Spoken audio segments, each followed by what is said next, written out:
ஆண்டவரும் அருமை இரட்சகருமா இருக்கிற இயேசு கிறிஸ்துவின் ஆச்சரியமான நாமத்தில் தினமும் கர்த்தருடைய சத்தத்தை கேட்டுக்கொண்டிருக்கிற என்னுடைய பிள்ளைகளை வாழ்த்துகிறேன், ஆசீர்வதிக்கிறேன்.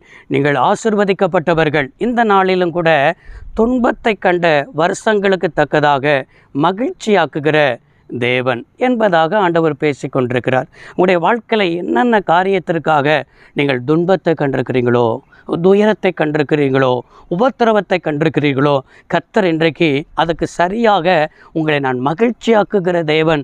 நான் இருக்கிறேன் மகளே, நான் இருக்கிறேன் மகளே, நீ ஏன் சோர்ந்து போகிற, நீ என்னிடத்தில் ஓடிவா என்பதை தான் ஆண்டவர் பேசி கொண்டிருக்கிறார். சங்கீதம், மோசே எழுதின சங்கீதத்தை நம்ம பார்க்க முடிகிறது.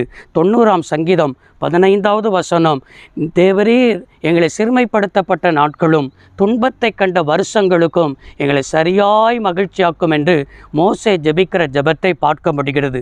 சங்கீதம் என்று சொன்னாலே 150 சங்கீதம் இருக்கிறது.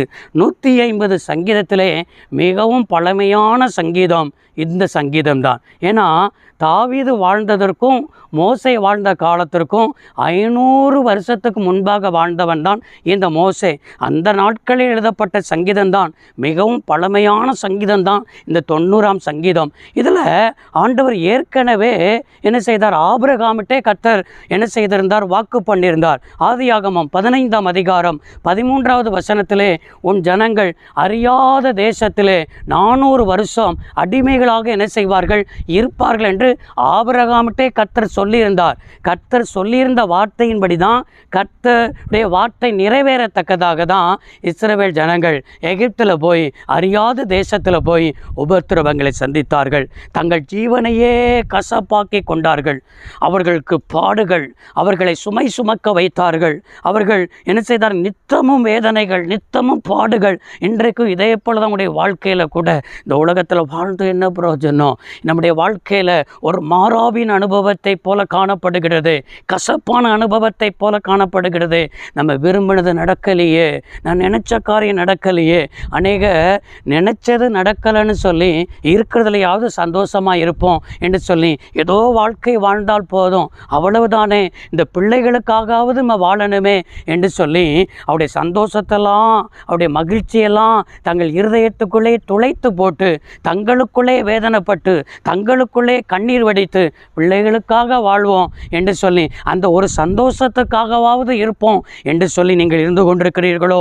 அதே போல தான் எகிப்தில் 400 வருஷம் இருந்தார்கள். ஆனால் கர்த்தர் சொன்னது போலவே 430 வருஷம் நிறைவேறிய அன்றைய தினமே எகிப்திலிருந்து கர்த்தருடைய சேனையாக புறப்படும்படி கர்த்தர் அற்புதங்களை செய்தார் என்று சொல்லி பார்க்கிறோம். கர்த்தர் ஒரு டேட்டை குறிச்சிட்டார்னா, கர்த்தர் ஒரு காலத்தை குறிச்சிட்டார்னா, அந்த காலம் வரைக்கும் நம்ம மௌனமாக தான் இருக்கணும். அந்த காலம் வரைக்கும் சில உபத்திரவங்கள் இருக்கலாம், சில பாடுகள் இருக்கலாம், சில காரியங்கள் இருக்கலாம். ஆனால் அது எதுக்கு தெரியுமா? பின்னாட்களில் நமக்கு நன்மை செய்யும் பொருள் தான்.